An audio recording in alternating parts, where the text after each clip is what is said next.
If you haven't heard about Anchor, it's the easiest way to make a podcast. Let me explain. Si no has escuchado de Anchor, es la mejor manera de hacerlo. It's free. Es gratis. There is creation tools that allow you to record and edit your podcast right from your phone or computer. Es fácil. Desde tu computadora tú lo puedes hacer directamente.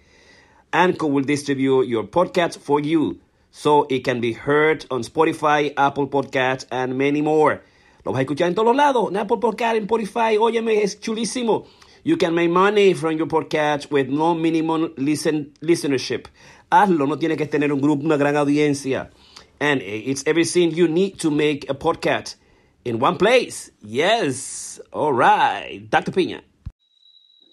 Hola, qué bueno que estás ahí con nosotros. Vamos a dedicar el completo programa entero durante la semana entera a un amigo, a una persona que queremos muchísimo, una persona que ha tenido nuestro respeto, nuestro amor, tanto el mío como de Karina, Rafael Mendoza. Él no está con nosotros ya, está con Papá Dios para nosotros los cristianos, lo que cree en la vida, que hay una vida posterior a esta, más dignificante. Todo lo que hizo para nosotros, para la cultura, la comunidad, fue el director de la Casa de la Cultura Dominicana, donde Karina y yo nos conocimos, y además fue uno de los presidentes del desfile dominicano, un político de primera magnitud, un hermano. Era una fascinación encontrarse con Rafael Mendoza. Cada vez que uno se encontraba con Rafael Mendoza, uno encontraba una inspiración, uno encontraba una iluminación, uno encontraba cosas que decir durante toda la semana. Encontrarse con Rafael Mendoza era una especie de bendición, encontrarse un regalo, una persona con información de la cultura, de qué está pasando, de qué está sucediendo con las cosas de la política, los movimientos fundamentales de nuestro quehacer primario en la cultura, en la política. Le encantaba, digamos, viajar con su esposa Margaret Tours. Viajó por todo el mundo, era un conocedor de las pinturas de los artistas, de los pintores, un coleccionista de primera magnitud, un gran jefe. O sea, el hecho de que Camilo y Camila existieran y estén por ahí brincando y saltando fue porque nos conocimos. Le dio empleo a Karina, me dio empleo a mí en la Casa de la Cultura. Digamos, nos protegió durante todo el proceso, digamos, diabólico, tiránico, interno que se dio en los momentos en que nosotros éramos inocentes, políticamente inocentes, políticamente novatos, naïf, ¿verdad? Naïf. O sea, uno fue con toda la dimensión sin saber las estructuras. Uno cayó de paracaídas, realmente. Yo caí de paracaídas, y Karina cayó de paracaídas sin tener ninguna función política, de alguna manera, por nuestro talento. Tú sales de que por tu talento, y esa vaina crea mucho lío y mucho problema, ¿no? Eso no es tan fácil, el hecho de que te den una posición en el Estado, en la política, cuando hay mucha gente que piensa que tú no te lo mereces, que sabe más que tú, todas las rinchas que se hacen, y de alguna manera Rafael Mendoza supo mantenernos a nosotros ahí, nos unió en el amor, en la cultura, en la amistad. Es un recuerdo permanente, es una fascinación recordar, tener su memoria con nosotros, todo lo que hizo por todos los dominicanos, por la misión que hizo, una de las más importantes, las mejores, cuando se haga una evaluación justa de lo que han sido los comisionados, los directores de las casas de la cultura. Un asunto, digamos, una extraordinaria, para nosotros una sorpresa, un dolor. Para su esposa Margaret, le damos sus condolencias personales, tanto yo como Karina, y queremos entregarle todo nuestra saber, nuestro conocimiento, Corona Creativo completo, el programa entero que vamos a tener esta semana. Lo vamos a estar recordando siempre como fue un afanoso, una persona que tenía un diálogo continuo, algo que decir, algo que contar, un comunicador por excelencia, una persona afable, amable, extrovertida, querida, amada. Wow, ¿no? Se nos fue Rafael Mendoza. Entonces, cuando los seres así, ángeles que pasan por la vida se van, nos dejan muchas cosas importantes. Nosotros debemos recordar eso que él nos dio, eso que fue él, eso que de alguna manera nosotros queremos aspirar a ser un buen ser humano, una buena persona. no fue una persona que estuvo, digamos, tramando cosas, haciendo chisme, una persona realmente con interés, una persona entregada a la comunidad, una persona entregada a lo justo, a lo humano, a la sinceridad. ¿No te parece a ti eso, Karina, de Rafael Mendoza? Sí, por supuesto. Yo sé que en los últimos días hemos estado muy tristes por la pérdida de Rafael Mendoza, que realmente fue un gran hombre, una persona extraordinaria. Con Rafael tú podías hablar de todo. No había una pintura que él no le diera vida a esa pintura, al artista. Sumamente leído. A mí me fascinaba mucho, yo disfrutaba mucho ver cuando mi mamá y Rafael Mendoza podían pasar horas y horas analizando ya sea a un pintor famoso, un Van Gogh, horas, no solamente sino a piezas. Eran dos conocedores del arte como nadie yo he conocido en mi vida. Alguien que Jorge y yo quisimos muchísimo, que fue un jefe extraordinario. Jorge y yo lo quisimos realmente mucho. Siempre nos trató, por lo menos a mí me trató con mucho respeto, con mucha dignidad. Fue un extraordinario jefe. No le importaba compartir su poder, y esa es la verdad. Lamentablemente en ese tiempo tuvo un muy mal jefe. Tony Raful fue su jefe, quien era supuestamente su amigo, y lo traicionó, lo dejó solo, lo abandonó. Y fue terrible para el amigo. A mí no, Tony Raful no representa nada, ni representaba nada en ese momento. Yo nunca fui amiga de él, y lo que conocí fue terrible. Entonces, yo sé que Jorge y yo sufrimos mucho la traición que él hiciera a Rafael, y realmente estos días han sido muy terribles. Yo le mando todas las bendiciones y todo el cariño a su esposa Margaret, que sé que está, y su hijo, yo conocí a su hijo Jonathan, yo fui maestra de su niño Jonathan, de la escuela que está ahí en Cabrini, donde yo trabajaba de maestra de arte. Y ¿qué te puedo decir? Una familia muy linda, su esposa Margaret, su amor de toda la vida.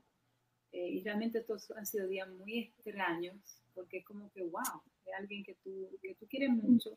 Y como dice Jorge, cuando tú lo ves, siempre había una sonrisa, siempre había algo que contar, siempre algo que hacer, siempre activo, siempre con un proyecto. Es decir, realmente una persona única, como Rafael no había otro. Y nada, que él sepa que realmente lo queremos mucho, lo quisimos mucho. Para mí, Jorge, juntarnos con él siempre era una delicia, porque siempre teníamos cosas que recordar, anécdotas que decir, y realmente nos placía mucho compartir con él, mucho. Así que le mando mucho cariño a la familia, que yo sé que tiene que estar sufriendo muchísimo, y nada, me da mucha pena, estoy muy triste. Exactamente como tú dices. Yo pienso, déjame quitar esto por aquí, sacarlo Ramón. ¿Cómo estás, Ramón? ¿Te escucha? ¿Tienes sonido? Aló. No te escucho, no te escuchamos. No hay sonido. Quítate el audífono, Ramón. Quizás son los audífonos que tienes puesto. Pero estamos en el aire y me estoy escuchando. Déjame bajar acá. Así que yo estoy de acuerdo contigo, ¿no? Yo pienso que fue toda un enramiaje extraordinario, medio raro, con el que fue el director el que era el ministro de Cultura en esa época. Yo soy un conocedor de la personalidad humana, y hay gente que se me vende de un lado y de repente es mi amigo, y cuando entra el poder lo mata, no te conoce, no te reconoce, quiere usarte, tiene que usarte, se comunica como un tiránico. Y de alguna manera, no conmigo. Yo llamé a Mateo Morrison, le dije, mi hermano, me voy, no por ti, sino por tu ministro. No quiero que el tigre me vaya a votar.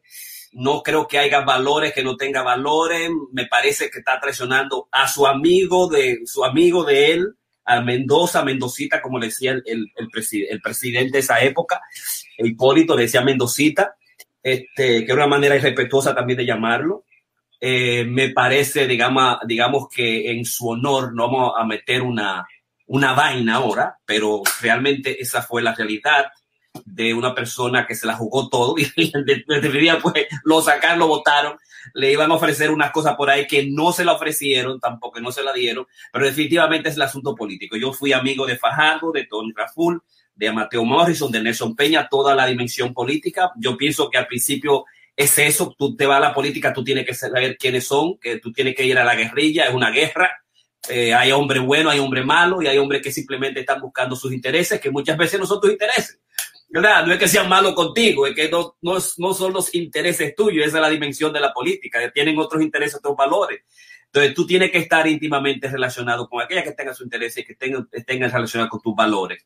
Y eso fue Mendoza, Rafael Mendoza. Vamos a dedicarle nosotros abiertamente nuestro amor, nuestro cariño. Por él nos peleamos y nos seguimos peleando hasta la vida, totalmente, completamente. Por su amor creamos la Fundación Dominicana Cultural de Nueva York, una institución más grande. Trajimos al Interboro, dimos cursos, trajimos fondos para la comunidad, todo eso quedó ahí, inspirado en lo que fue la dimensión de Rafael Mendoza, lo que fue, digamos, su amistad. Encontrarlo, buscarlo, cierren los oídos. Hay algo que me pareció extraordinario y es el hecho de que él siempre fue una persona admirable y afable, que te daba. O sea, hay gente que tú te la encuentras en el camino, tú lo que quieres es coger a la derecha. Tú te encuentras a Mendoza, tú te quieres quedar con él, pero no te vayas, vamos a hablar, vamos a irnos para allí, vamos a tener más tiempo, ¿no? Esa persona con una riqueza de amor, de cultura, de entrega permanentemente. Yo encontré un ser humano de primera magnitud. Dolemos que se haya ido tan joven.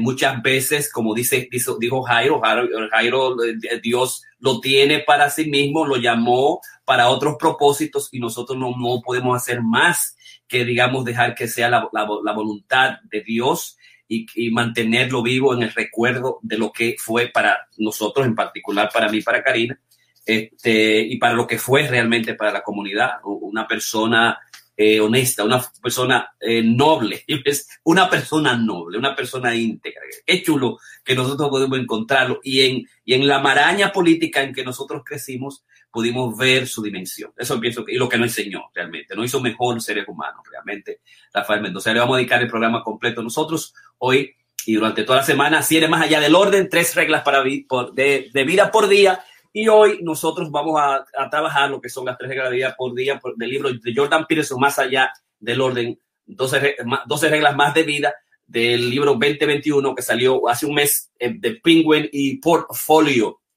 Este lunes vamos a comenzar con Ramón Blandino, regla número 1, no deniegues descuidadamente los logros creativos y los logros creativos y las instituciones sociales. Karina va a presentar regla número 2, imagínate quién podría ser y luego apunta con determinación a eso. El doctor Repiña va a presentar regla número 3, no escondas cosas no deseadas en la niebla. Ese va a ser nuestro programa. Vamos a hablar de reglas. ¿Por qué tenemos reglas? Las reglas son importantes, como los mandamientos. Bueno, si no hay regla con los muchachitos que van a la escuela y levantan las manos para hacer preguntas, se arma un lío. Tenemos que tener reglas para la vida. ¿Por qué tenemos que tener reglas para la vida? La vida se ha convertido en una especie de caos, no sabemos qué hacer, los niños no tienen un destino, no hay sentido particulares. Ha muerto Dios, como propuso Nietzsche y Dostoyevsky, y él de alguna manera lo retoma. Existe un vacío y ese vacío están llamando la ideología. Ideologías crean utopías que nosotros no podemos restablecer y que no podemos darle continuidad. ¿Qué está pasando? Porque de repente tenemos que crear reglas particulares, reglas para vivir, no reglas para vivir con el otro, conmigo mismo, con mi vida, con mis principios, con la persona, vivir en la cultura. O sea, ¿cuáles son las reglas que nos traen los gobiernos, los líderes, los amigos? O sea, tenemos nosotros que tener reglas. Vamos a hablar sobre reglas cada día, vamos a hablar de reglas cada semana. Vamos a traer 3 reglas de vida por día y vamos a discutirla, digamos, analítica. Vamos a discutirla de la perspectiva psicoanalítica, de la mitología, de la perspectiva de lo que es la psicoterapia y lo que es el psicoanálisis de actitud junguiana y freudiana, de profundidad psicodinámica. Eso es lo que vamos a hacer nosotros hoy y lo vamos a continuar haciendo y lo vamos a dedicar totalmente esta semana completa a Rafael Mendoza sobre lo que es, digamos, la serie Más allá del orden, 3 reglas de vida por día. Blandino, cuenta. Sí, ¿me oyes ahora? Ahora te escuchamos perfectamente. Ok, porque tengo un lío aquí con la computadora y estoy usando el teléfono por un lado. Déjame bajar la computadora que no me funciona. O sea, que me van a excusar los que me vean así medio raro ahora, que tengo la computadora para verlos a ustedes y verme yo y el teléfono para usar el micrófono y la cámara. O sea, que me excusan. Y bueno, primero no tuve la oportunidad de conocer a Rafael Mendoza, pero por la presentación que ustedes hicieron veo que fue un gran líder, un gran ser humano. Y pues, extiendo también entonces nuestro pesar a ustedes y a la familia y a todas aquellas personas que, por supuesto, queremos siempre, como yo digo, las personas no mueren si las seguimos recordando y siguen en nuestros corazones. O sea que realmente, pues, como le digo, pues me uno a ustedes esta pérdida de esta persona gran dominicana. O sea que, bueno, nada, entonces, como le digo, le pido excusas si me ven con este meneo del teléfono, es que estoy el teléfono por una parte y la computadora por el otro. Pero queríamos hablar, me apareció este libro de Beyond Order, es más elaborado. Yo siento que aquí tenemos un Jordan Peterson más enfocado y me ha gustado muchísimo. Estuve trabajando la primera regla, que en el libro en español, que conseguí la copia en el internet, el título es No denigres a la ligera ni las instituciones sociales ni el logro creativo. Esta es la manera en que lo traduce Planeta en el libro. Y él empieza hablando de la soledad y la confusión. Y este es un caso bastante interesante porque es un paciente que él tiene que vivió muy aislado. Él explicaba que no tenía básicamente lazos familiares con sus 2 hijas que se habían mudado al extranjero y él no tenía mucho contacto con ellos y muy pocos allegados, unas familias con las cuales no tenía relaciones, y él básicamente explica que esa falta de relación y esa falta de contacto social, porque es muy importante la que él está tratando de elaborar aquí, cuando él dice que no denigre a la ligera las instituciones sociales ni el logro creativo, en este caso está hablando de la institución social de la familia. En el caso de este individuo, que él estuvo trabajando con él por varios años y finalmente él logró moverlo de ese punto de aislamiento social, porque realmente él le ayudó en términos de su terapia para que pudiera hablar. Él al principio ni hablaba, o sea, era una persona simplemente que no se esforzaba mucho en términos de las relaciones sociales, y esto es algo que realmente es muy importante. A veces no le ponemos la importancia, que no le damos la importancia a lo que es la comunicación, y para mí como terapeuta de familia y con enfoque, digamos, desde el punto de vista ecológico y sistémico, yo pienso que la comunicación empieza, digamos, en la familia, es crítica, es básica. Él le explica más adelante con su nieta cómo ella empieza a desarrollar toda esa capacidad de comunicarse, y primeramente lo hace pues hasta los 2 años. Los niños, y ustedes sabrán, él también explicaba las partes del desarrollo de Piaget, y él explicaba que en los primeros 2 años los niños son muy egoístas, hasta los 3 años. Ustedes ven que primero de 1 a los 2 años simplemente se comunica con el dedito, puntualizando básicamente dónde es que quiero esto, quiero aquello, y existe una situación bastante egoísta, porque para ellos todo es mío, mi mamá es mía, mi papá es mío, esto es mío. Es que no tienen, digamos, ese concepto, digamos, de la capacidad de comunicarse y todo eso. Pero cuando empiezan ya, digamos, al 3er año, 4º año, ya empieza la socialización, empiezan a ir al maternal o a estas nuevas, a los nursery, como le llaman acá, y ya empieza todo el proceso de asimilación y de entender que realmente tienen que tener un proceso de integración social, y esto es lo que les va a ayudar a través del crecimiento para que puedan uno comunicarse. Pero si uno no le da importancia a lo que es la institución, digamos, de la familia, la institución social, pues es un problema. En esto, él básicamente, en la segunda parte de la parte 1, habla de la cordura como institución social. Él está hablando de que la característica de la cordura o una mente equilibrada solamente se da cuando uno puede balancear las tres, digamos, instancias que tanto Freud como Jung expresaron. Básicamente, en el caso de Freud, él hablaba del elite, que era la parte instintiva del aparato psíquico. Esto es del alemán, es el ego, como también le decimos, que es el símbolo de la naturaleza dentro de nosotros, en su esplendor y su rareza. El superego, que básicamente como lo diríamos el padre, la parte nuestra que nos está dando ciertas normas, y por supuesto, entonces el ego, que es nosotros.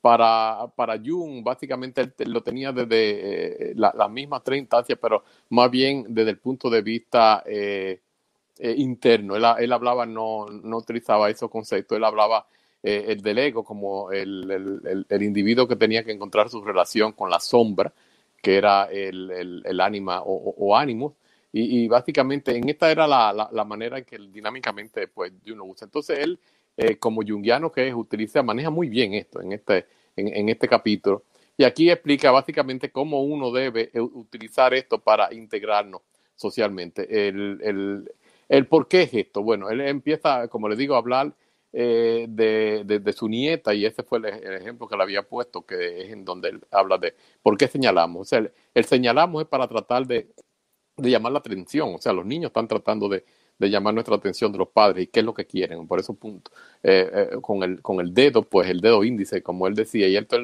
lo entendió de una manera bastante interesante, porque fue a través de su propia interacción con su propia nieta.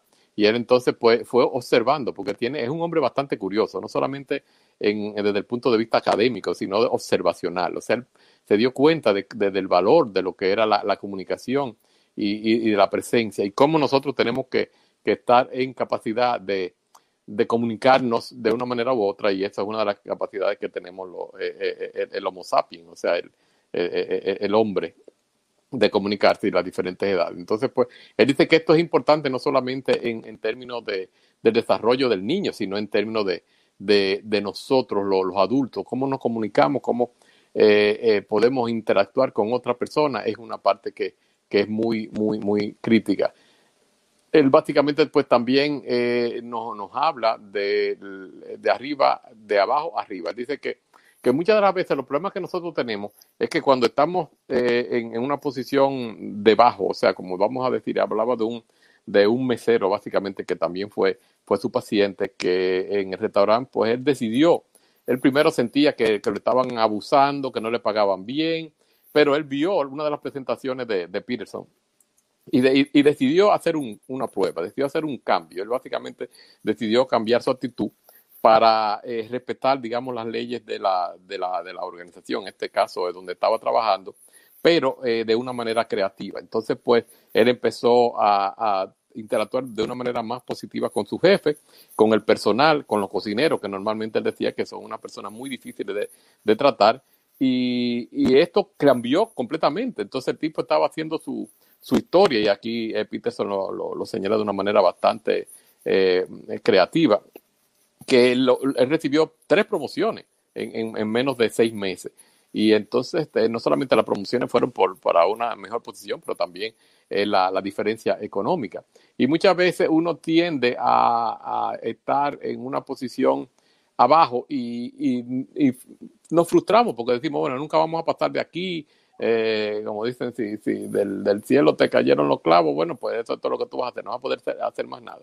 Sin embargo, si uno puede entender esto y empezar a entender a los demás y tratarlo igual, en este particular caso, una de las cosas que él dice, que uno tiene que tratar a las otras personas como uno quiere que lo traten a uno. Por ejemplo, el hecho de que esta persona llegó a ser promovido en 3 ocasiones, él tenía una mejor deferencia con el jefe, pero también con los subalternos, o sea, con las personas hasta con los que limpian, y este tipo de cosas pues le permitió llegar acá. Entonces uno dice que uno tiene que tener esa capacidad cuando uno está en una organización de entender la jerarquía. Él habla mucho de la jerarquía, y él dice que las estructuras jerárquicas internas uno tiene que conocerlas.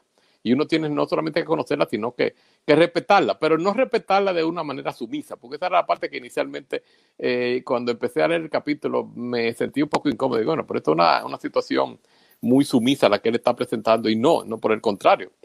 Él decía que uno tiene que ser capaz de adaptarse, pero también cuando haya la necesidad de una manera creativa y positiva, pues uno también tiene la capacidad de enfrentarse a ella. Él usa mucho, y esto me fascinó, porque él usa mucho los recursos de la mitología, y no de la mitología antigua, estamos hablando de la mitología nueva, por ejemplo, en Peter Pan, en Harry Potter, básicamente en una serie de el Lion King. O sea que como todo esto, y esto ustedes dirán, bueno, estos son cosas de niños. Bueno, sí, pero tenemos que entender que para Jung toda la presentación de la mitología y los cuentos, y hay un gran libro de Mary Bonfranks, que era la secretaria personal de Jung y después se convirtió en una gran autora, que es sobre los mitos y en los cuentos de hadas. Y básicamente pues ella estaba explicando todo esto mismo. O sea que estos mitos y estas cosas en los cuentos son realmente muy, muy importantes. Y toda, por ejemplo, la saga de la Guerra de las Galaxias, así como fue de exitosa, tiene que ver con toda esta mitología, la búsqueda del héroe, como mencionamos en una presentación anterior.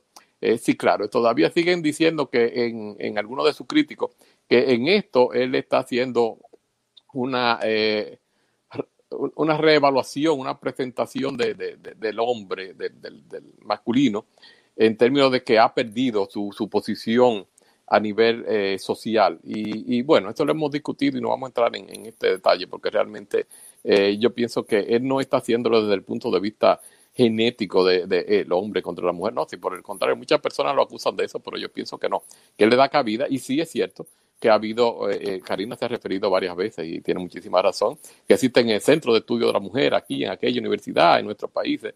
Tenemos toda una agencia para la mujer, pero no existe nada para el hombre. Y entonces el hombre pues se está quedando atrás, está siendo frustrado, y está básicamente retomando este discurso, pero no es un discurso en contra de la mujer, sino en que haya un balance, y es la cosa que me está atrayendo mucho de cómo él presenta su modelo. Entonces, una de las cosas que me gustó muchísimo, porque es algo que yo he estudiado mucho dentro de la psicología junguiana, que es el uso del tarot. Y él, en este capítulo, él empieza con una figura que es el arcano número 0 o el arcano número 22 del tarot, y se lo voy a presentar aquí. Es esto.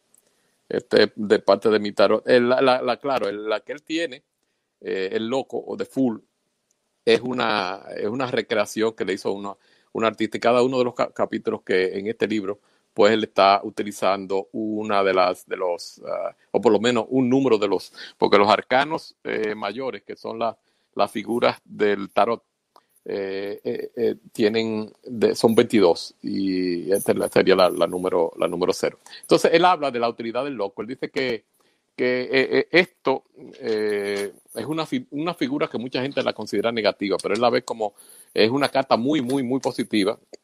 Él dice que, como ustedes habrán visto en esta figura, el loco es un joven buen mozo, con los ojos mirando al futuro, hacia arriba, viajando en una montaña, con el sol brillando sobre él, y es testigo de su inminente caída por un acantilado.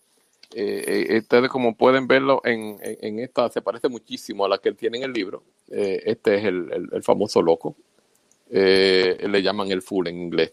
Pero la fuerza que tiene en esta carta, y como él lo presenta en su capítulo, reside en la predisposición a correr riesgo que tiene este joven, de precipitarse, correr riesgo, pero volver a empezar de cero si se precipita, si cae. O sea que es importante que uno tenga la capacidad, y esto es de lo que él dice, que uno tiene que tomarse muchas veces riesgo de hacer cosas. Y aquí es cuando él nos daba la presentación de usando las imágenes, digamos, o las imágenes no, los cuentos de Disney, como Pinocho y Simba, el mago de Harry Potter y este tipo de cosas. Él dice que esto es una de las cosas, por ejemplo, hablando de Harry Potter, que él dice que En este caso, como ustedes ven, ellos siguen las reglas sociales, pero en su momento, cuando tuvieron que violarlas para lograr crecer en términos de su entrenamiento, en este caso de magos. Y muchos de estos que estamos hablando, porque el mago es una figura muy, muy también importante en la figura junguiana. Y es que el mago no es el que hace brujería, es el que transmuta, el que es capaz de hacer la alquimia emocional, que es convertir, no es convertir digamos, los metales pesados en oro, como decían, no es convertir la parte negativa del ser humano en positivo. Y esta es lo que llamamos la alquimia emocional en términos de la psicología junguiana. Él dice que tenemos que entender las necesidades de los iguales, o sea que uno debe entender que la otra persona, todos tenemos muchas cosas en común, algunos podemos estar en un momento dado por encima de la otra persona.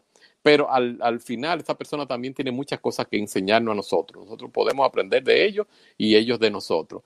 A pesar de que existan, digamos, escalafones en nuestros trabajos, en donde estemos trabajando o en nuestras relaciones interpersonales, siempre hay la capacidad y la necesidad de que uno sea inteligente, tener tacto y por ejemplo, si uno va, y esto es algo que yo me hago se me hace a mí como muy, muy fácil, porque esto es parte de mi personalidad, o sea que cada una de estas partes que él estuvo hablando, pues me tocan a mí, como Jorge ha mencionado.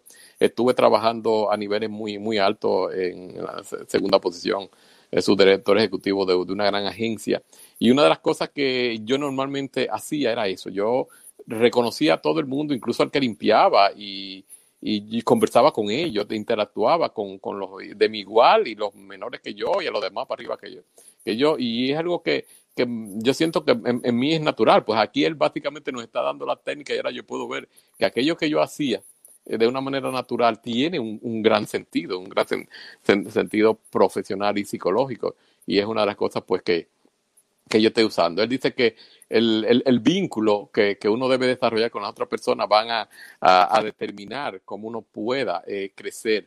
Y estas relaciones pues no solamente se refieren en términos de trabajo, sino también de amistad y en términos de familia. Él dice que una de las partes que él habla es el mandamás. El mandamás, él habla que la gente siente a perderse un poquito cuando, como dicen vulgarmente los dominicanos, que se le sube la porquería a la cabeza, para no usar la otra palabra relacionada a defecar.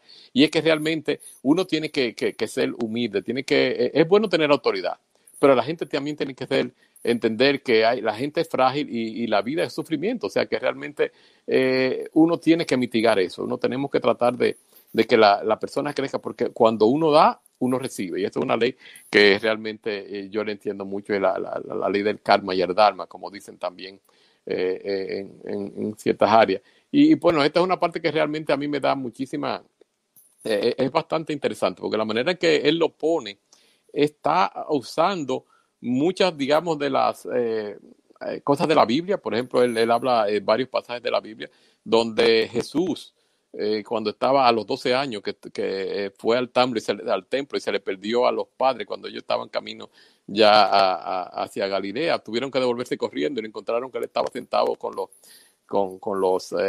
la jerarquía del templo, estaban discutiendo cosas con él. Y ellos pues le increparon, y él básicamente más de una ocasión Jesús tuvo esa capacidad de seguir las reglas, pero a la vez cuando tenía que diverger de ellas, pues lo hacía. Era, por ejemplo, cuando él se le acusó de estar haciendo sanación o estaba reviviendo personas en el sábado, que no descansaba, y él decía que era más importante en ese momento guardar el sabbat o devolver la vida a alguien. O sea que la manera que él lo elabora, yo siento que, como le decía al principio, tenía ciertas reservaciones en términos de este autor, pero realmente es la parte negativa que ha habido en los detractores, si se quiere. O sea, él tendrá sus áreas que sean deficientes, pero en realidad me alegro que Karina y Jorge me hayan puesto a estudiarlo y a trabajarlo, y le estoy teniendo un gran respeto, porque muchas de sus reglas, de una manera que él lo maneja, aunque muchas personas piensan que es como si fuera una receta, yo siento que es la mejor manera, porque como dijo Jorge, uno tiene que tener reglas. Y es una manera que yo me estoy encontrando a mí mismo. O sea, que he descubierto en su presentación una manera en que yo puedo encontrarle sentido a cosas que yo estaba haciendo y no lo había evaluado de esa manera, y en otras que puedo mejorar. O sea que realmente en este capítulo muchas personas me dicen, no, pero que eso es ceñirse al status quo. No, él no está diciendo eso.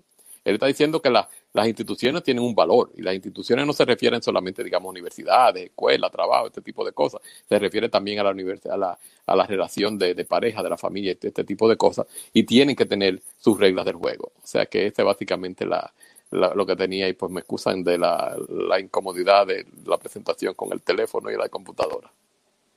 Excelente, Ramón, muy bueno. Ya encontré el libro, porque tenía la traducción, la traducción libre hecha por mí, que tuve que hacer rápidamente porque el libro no estaba. Ya salió en Kindle, lo compré de un clic rápido y ya tengo las traducciones, ¿no? No denigres a la ligera ni las instituciones sociales ni el logro creativo, la número 1. Número 2, imagina quién podría ser y pon todo tu empeño en serlo. Número 2.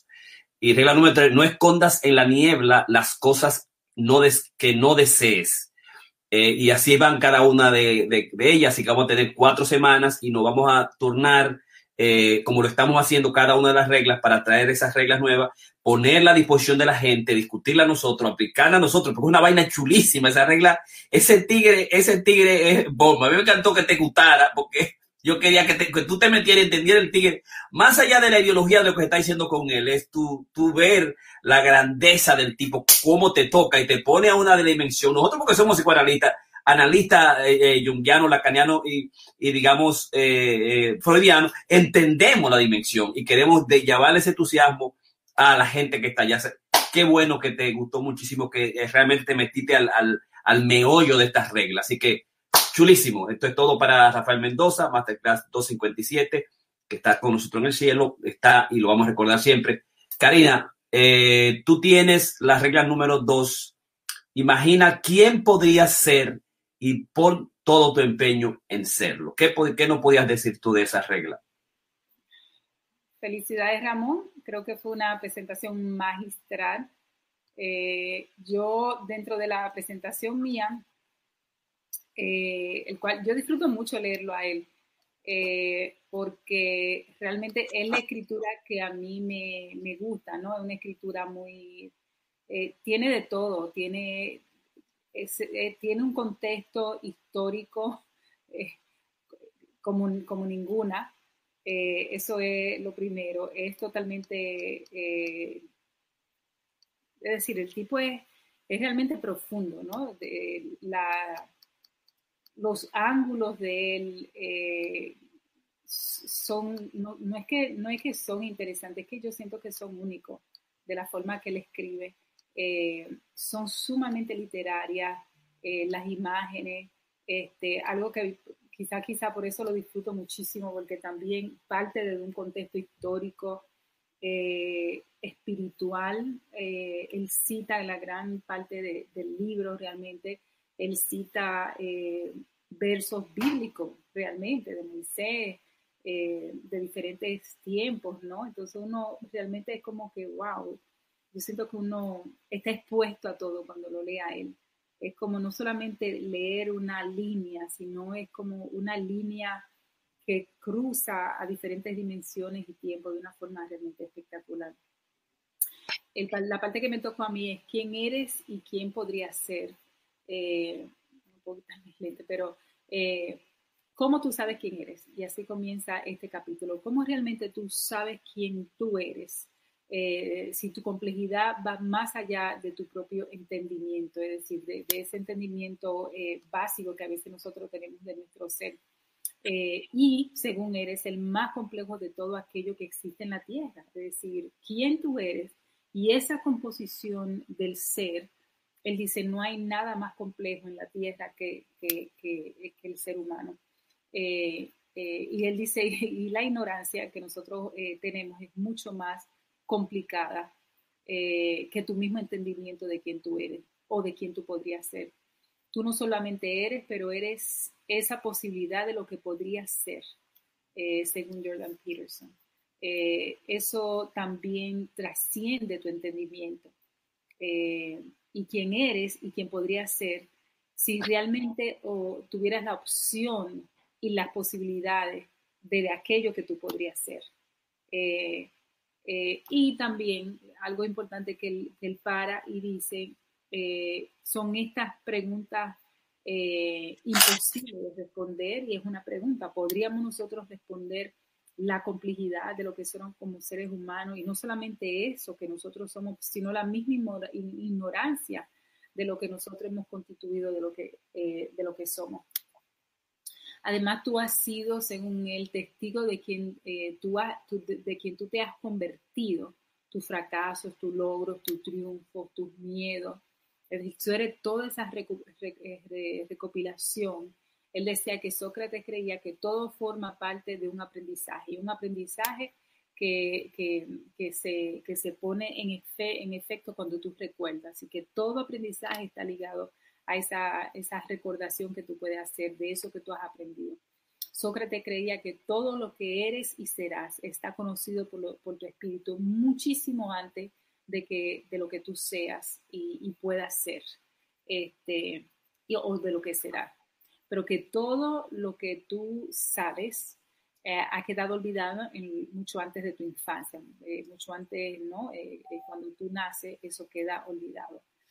Inclusive él dice que eso hace que nosotros hagamos de nuestras vidas una repetición ancestral de errores cometidos. Y ahí a mí yo me paré, yo dije, wow, pero yo vengo de dos personas con dos diferentes backgrounds, ¿no? El karma materno, el karma paterno. Entonces estamos bien jodidos, porque si tú realmente, de acuerdo a esta fórmula que él explica, ¿no? De que nosotros realmente somos esa realmente recopilación espiritual, y que realmente nosotros tenemos esa potencialidad, pero que se olvida, y que ya tenemos una historia realmente construida de vidas que han ido avanzando poco a poco, pero que han ido avanzando hasta llegar donde estamos, y que tú traes esos karmas maternos o paternos ancestrales. Pero yo estoy compuesta de mi papá, de mi mamá, y me pareció sumamente interesante eso, y él dice que nosotros los seres humanos no realmente somos los únicos que podemos cargar con esa repetición ancestral hasta que podamos aprender a través de las diferentes generaciones. Dice, los chimpancés, los delfines también tienen esa capacidad de repetir errores a través de su historia, ¿no? De vida, de lo que han, de sus ancestros, con muy poco cambio. El que imita, según él, a nivel profesional, quiere realmente una representación espiritual, no solo de aquello de lo que nosotros tenemos como comportamiento, ¿no? Sino de eso que nosotros hemos realmente construido. Jorge, can you mute your phone? Gracias. Él dice que la historia, él pone un ejemplo muy interesante de la historia de Moisés, de la Biblia, y su relación con Egypt, con Egipto, y la relación con los esclavos. El "Let my people go", esa famosa frase, ¿no? Entonces él dice que la historia bíblica de este escenario representa históricamente, políticamente, humanamente y espiritualmente, esa misma trascendencia, todo a la misma vez, de lo que es una transformación trascendental, social y cultural, con una gran profundidad literaria, según él explica, multidimensional, de motivación de nuestra realidad en ese tiempo de esa realidad, ¿no? Entonces, él también continúa diciendo cuál, y él para y pregunta, y eso yo siento que es el dinamismo que hace ese diálogo interno que él te forza, que Jordan Peterson te forza a hacer con estas preguntas que él de repente para y dice, y en una de esas partes él para y dice, ¿cuál es tu historia inolvidable? ¿Cuál será esa historia inolvidable? ¿Cuál será la gran revelación de tu vida? ¿Cuál será el resultado observado de esos aprendizajes? Entonces él dice, tiene que ser una combinación de caos. ¿Cuál será eso? Y si esa, pregunta él, si esa revelación es un resultado de lo que tú has observado. Y él dice que sí. Él dice que así es que nosotros realmente aprendemos. Las acciones de los animales, él dice que no siguen las reglas. Dice, los animales no pueden seguir reglas. Los animales lo único que pueden seguir es la regularidad de las acciones. Pero el animal, porque él dice, las reglas es pertenencia del lenguaje. El animal no maneja el lenguaje, pero los seres humanos sí. Entonces, por eso las reglas que nosotros, the rules, right? Las reglas que nosotros tenemos como seres humanos, que están controladas por el lenguaje, nosotros sí tenemos la capacidad de poder construirla dentro de nuestro mundo. Nosotros podemos observarla, podemos actuarla. Y él dice que lo hacemos como un buen científico, ¿no? Que puede observar, formular y hacer sus resultados y hacer buenas interpretaciones. Entonces él dice también que son interpretaciones de alguna forma destiladas. Es decir, que tú realmente tienes, de esas observaciones, tú tienes sin duda que hacer una construcción de ella a lo que a ti te parezca, de lo que nosotros somos. Y es la única forma que esa historia se vuelve realmente interesante. Porque él dice, si hay una historia observada que no tiene esa destilación, que no tiene esa construcción, simplemente va a ser blanco y negro, no va a tener matices, y que realmente, si no es así, no va a revelar un comportamiento que hará una buena historia. Él dice que una buena historia, al menos que esté destilada, construida, no va a formar parte de una buena historia. Y eso es lo que nosotros hacemos con nuestro ser, tratar de crear esa historia. Una vez una historia esté creada, entonces, dice él, podríamos nosotros ver los patrones profundos y las irregularidades de comportamiento. Y entonces podemos hacer un buen análisis de lo que realmente nosotros somos y queremos convertirnos.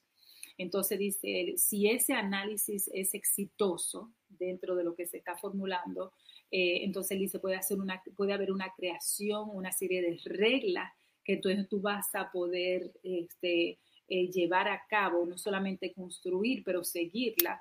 Entonces podemos buscar lo que es la profundidad de las reglas mismas para que le den sentido a lo que son nuestras vidas.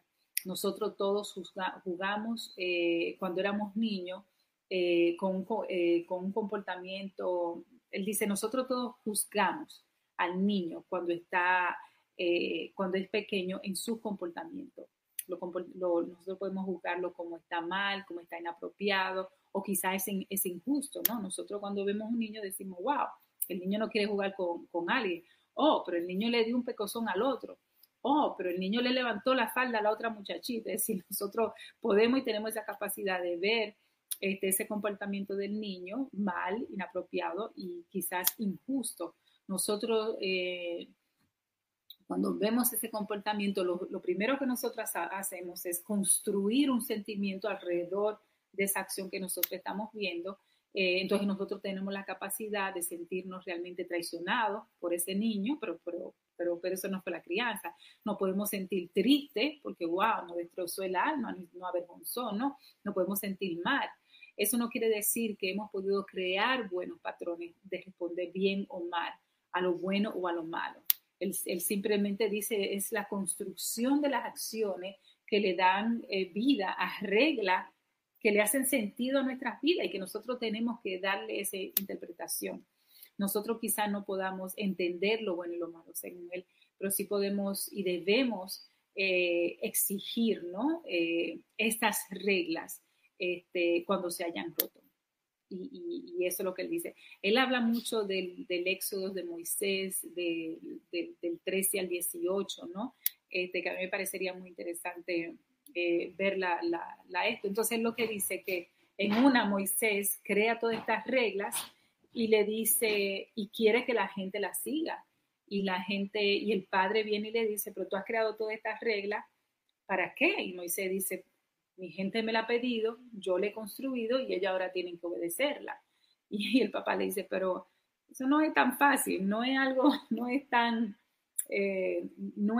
blanco. Es decir, hay mucha drama envuelta en todo eso, ¿no? A mí me parece muy interesante.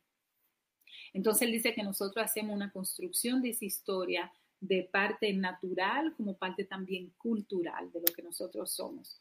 Una historia que tiene la capacidad de interpretar imaginativamente eso y que puede tener también sentido lógico. Y esa es quizá una de las grandezas que nosotros hacemos dentro de esa construcción. La gran batalla del eterno romance también habla él de lo bueno, de lo malo, de la moralidad, ¿no? Y esa gran batalla que nosotros tenemos con el id, ¿no? Con esa posibilidad de ser realmente monstruos, ¿no? Y él pregunta, ¿quién eres? Y él vuelve y para y pregunta, ¿quién eres? O por lo menos, ¿quién tú podrías ser? ¿No? Entonces a mí me parece que esas son preguntas sumamente interesantes. Entonces, y él también en una parte da la respuesta y dice, parte de la eterna fuerza que confronta lo terrible de lo desconocido voluntariamente. Él dice, eso es lo que en esencia nosotros somos. Parte de esa fuerza que siempre va a estar, que está siempre confrontado con cuestionar lo terrible, eso terrible de lo que nosotros no conocemos y que lo hacemos de una forma voluntaria. Y eso es lo lindo de ese paisaje. Él dice, lo hacemos de una forma donde nosotros queremos buscarle realmente sentido a esa fuerza de nosotros querer siempre tratar de buscarle un sentido a eso que podría venir, que puede ser. Donde existe un espacio para entender lo bueno y entender lo malo. Parte de esa fuerza eterna que se convierte realmente en fuerza y orden, según dice él, ¿no? Después hay una parte que habla de la materia prima, que es la parte de nosotros poder soñar lo que una persona podría ser. Y eso fue también una parte muy linda dentro de ese capítulo. La multiplicidad de una unidad, ¿no? Es decir, cómo nosotros realmente representamos no solamente lo que nosotros construimos, pero lo que se nos ha hecho y lo que se nos pega también, ¿no? Esa multiplicidad de esa unidad que nosotros hemos construido de nuestro ser. La información de la cual nosotros construimos quienes nosotros somos y el mundo alrededor. Él dice que en un momento es uno y es parte contemporánea de lo que nosotros estamos viviendo. Cada interpretación tiene su ventaja, según dice Jordan Peterson. Materialmente, él dice, tenemos que tener 4 diferentes componentes a la forma de nosotros soñar eso que nosotros queremos ser, ¿no? En el aspecto material, él pone el ejemplo de un mailbox, de un buzón de cartas, ¿no? Él dice, el mailbox representa la materia, ¿no? Es una materia, una caja que puede tener cualquier forma, es decir, puede ser cuadrada, puede ser chiquita, puede ser grande, puede ser de diferente color, pero es la materia, eso es como el celular, ¿no? Representa el material, ¿no? Pero él dice es un material que es sumamente importante. Entonces, la alternativa que nosotros le damos a ese mailbox, a ese buzón de cartas, es realmente, pues, tiene la posibilidad y la alternativa de ser un lugar de posibles aventuras, de buenas noticias, o puede ser un lugar muy misterioso, puede ser un lugar bueno, donde ahí se va a encontrar una carta. Entonces él dice, malo, si la carta que tú vas a encontrar son de los taxes que tú debes. Bueno, si puede ser de una herencia que tú no sabías que tenía y tiene. Pero él dice que la decisión encierra realmente en lo que tú vas a decidir hacer con ese buzón que representa la materia. Y la carta que representa todas las posibilidades, pero también representa todos los miedos dentro de y dependiendo lo que tú decidas hacer. ¿Abrirás el sobre? Esa es una pregunta importante. Tú vas a abrir tu sobre. Y él dice que nosotros realmente construimos una idea de la consecuencia que va a ocurrir de acuerdo a si nosotros vamos a coger la carta, el sobre de lo que está ahí. Y que tú puedes optar por ignorar lo que va a tener el sobre y pretender que no existe. Él dice, es una posibilidad y eso es algo que tú puedes hacer. Y sabiendo lo que hay, si aún así tú puedes olvidar y no abrirlo. Y él dice que muchas veces nosotros puede haber eso, ¿no? Hay un correo que tú haces, bueno, hay un correo que va a ser siempre una deuda, pero hay correos que no necesariamente van a representar esa deuda, pero muchas veces tú no abres el correo. Pero él dice que en la forma que tú no abres el correo para ver la carta, él dice hay un precio psicológico y emocional que significa mucho dentro de tu vida. Porque esa carta que tú vas a abrir representa las múltiples posibilidades de tu acción al futuro y de eso que tú vas a hacer en un futuro, de eso que tú sueñas hacer en un futuro y que tú quisieras hacer. Es lo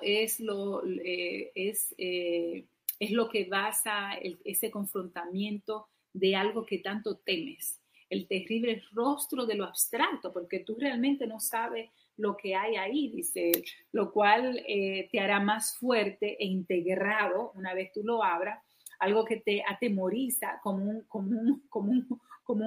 los ojos de un animal con miedo en una noche oscura. Entonces tú estás confrontado realmente por los deudores y su mirada despiadosa en la noche, o puedes realmente estar lleno de muchas posibilidades. Entonces, algo que él llama como el caos redondo dentro de ese espacio, ¿no? En donde tú fallas entrar en la posibilidad para meterte en lo predecible, en lo que tú entiendes que puede pasar y va a pasar, ¿no? Algo que me parece sumamente inteligente. Es aquí donde lo nuevo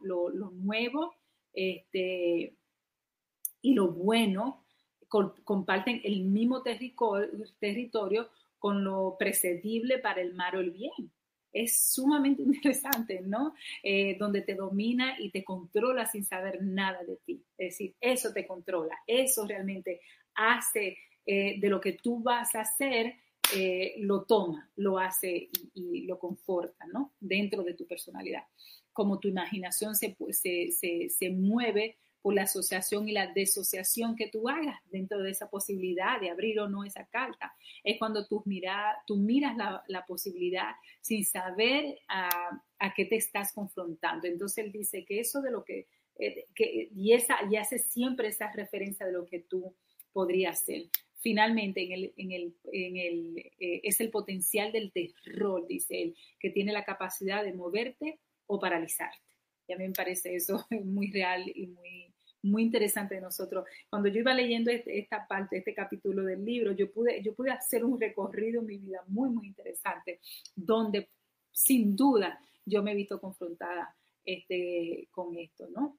Él dice un juego familiarizado a las nuevas audiencias de la humanidad de hoy en día. Dice, de esto está compuesto realmente las decisiones de quiénes nosotros vamos a ser y de quiénes nosotros quisiéramos ser. Descubrir eso es grande, dice él, y no solamente le da la potencialidad a lo que va a ser tu interés de vida. Entonces él viene y él trae cómo ese fenómeno de lo que tú vas a hacer, de lo que tú vas a convertir tu vida, tiene que ser esa fijación.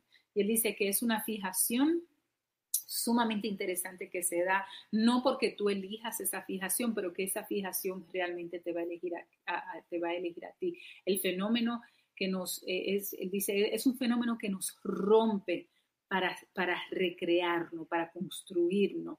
Y ese fenómeno está realmente construido de lo que es la literatura, la política, las artes, las letras, el pensar, las preguntas, las respuestas, ¿no? La mente. Es decir, él dice que nosotros los seres humanos nos comenzamos en algún momento de nuestra vida a obsesionar con algo. Puede ser la medicina, pueden ser los enfermos, puede ser que tú te quieras obsesionar a nivel científico. Él dice, tú te puedes obsesionar con tu cuerpo, tú te puedes obsesionar, y de ahí es que sale quién tú vas a ser. Él dice, hay una obsesión, él dice que es muy espiritual, que es la que realmente va a definir eso que tú elijas hacer, y que te va a hacer una persona, en efecto, sumamente interesante, pero que eso tú no eliges, eso te elige en un proceso donde tú puedes, donde tú realmente tienes que confrontar, ¿abro la carta o no la abro, no? Y de ahí surgen todas las diferentes posibilidades. Y él dice que todas esas posibilidades lo que van realmente a shape, ¿no? Yo me imaginaba a Jorge estudiando medicina, pero realmente muy involucrado de lo que era la literatura, de lo que eran los centros literarios donde él iba, donde era ese intercambio de ideas, ¿no? Y eso constituye y se ha ido refinando hasta ser realmente lo que Jorge, el doctor Piña, se ha constituido en el día de hoy. Por poner un ejemplo, se me pasó, también pensé en Ramón. Dije, ¿cómo fue que Ramón llegó a ser este terapista? ¿Qué fueron esa carta que él abrió? ¿Dónde estuvo esa carta que él pudo abrir? Que él dijo, no, porque tú también tienes la opción de no abrir la carta, porque tú tienes la posibilidad de que sea un cobre, y tú vives entre ignorar lo que hay, el sufrimiento que hay cuando tú lo ignoras, ¿no? Entonces, y así cada una de las personas que yo vi que realmente son buenas, como la gente que hace teatro, cómo esa gente definió que el teatro va a ser su vida, ¿no? Que va a ser realmente. Cómo hay gente que lo que han hecho de su vida es ser, por ejemplo, una mamá o un papá, ¿no? Eso es realmente sumamente interesante. Entonces él dice que eso le va a dar, sale a la luz de una oscuridad por la que vale la pena vivir, dice él. Entonces él dice que ahí realmente cuando tú logras descubrir eso, esa grandeza que es la que define quién tú serás en la vida, es por la que realmente vale la pena vivir cuando tú lo descubres. Es decir, ¿qué pasa con la gente que no se fanatizan en algo? ¿Será el hecho de que yo soy tan fanatizada con lo que es buena alimentación, con mis ejercicios, que hace que yo ame la vida y que yo me enamore de la vida? ¿Y qué pasa? Entonces yo me cuestionaba, ¿qué pasa con la gente que deciden morir, que no quieren vivir? No se obsesionaron, no abrieron el buzón, no abrieron la carta. Entonces, es sumamente interesante. A mí me parecería una noche con un buen vino aquí en la que nosotros realmente profundizando solamente sobre este capítulo. Es algo que se desarrolla y que tú sigues desarrollando en lo adelante y que hace un despertar y un interés en tu vida. Y él dice que así se sigue buscando, que así se sigue viendo, que así se sigue creando, que se vive desarrollando. Y es una historia paralela que tú tienes que construir y que realmente constituye lo que es la aventura de nuestras vidas. Dice él también que cuando tú mires la historia de vida, tiene que estar compuesta de esos viajes, de lo que te ha interesado en tu vida, es decir, construye y constituye lo que tú vas a seguir viendo. Y a mí me parece interesante porque entonces, si así es como lo plantea, nosotros no vamos a dejar, porque nosotros no dejamos de hacer.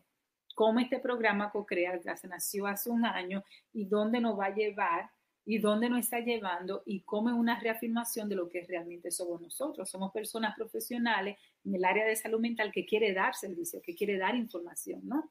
Eso me vino, pero cómo eso nos va a llevar a nosotros a seguir creciendo. Entonces él dice que puede ser esto de las cosas que más se hayan importado en la vida, pero que se tiene que hacer ese encuentro y que ese encuentro va a ser un encuentro paralelo, él reafirma, con otras voces y otras construcciones en tu vida. Entonces que al final será lo que tú haces, lo que más importa, y que tú lo vas a hacer porque tú recuerdas. ¿Te acuerdas lo que dije de que el aprendizaje es realmente lo que tú puedes recordar? Eso es lo que uno aprende, ¿no? Lo que tú puedes, es decir, lo que tú no puedes recordar, tú no lo has aprendido. Y que eso realmente, él dice, eso realmente encierra la potencialidad del mundo mismo, que nosotros lo conformamos. Entonces eso él dice que te llama a transformarte, a ser mejor o peor.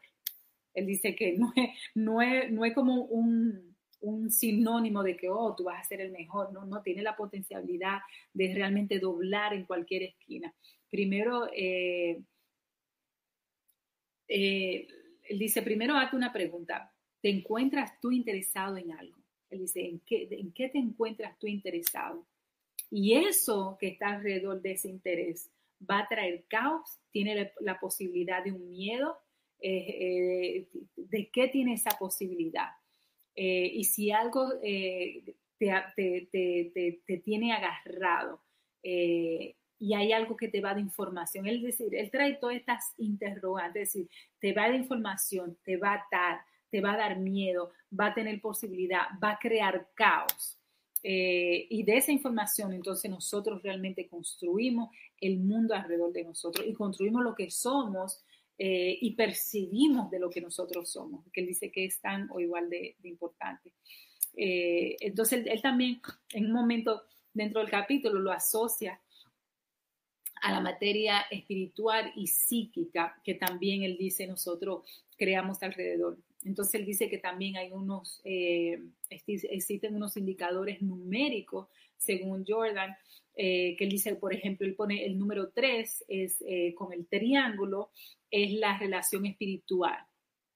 Él dice por su conexión con la bendecida Trinidad o Holy Trinity, ¿no? Yo me imagino que se dice así en español.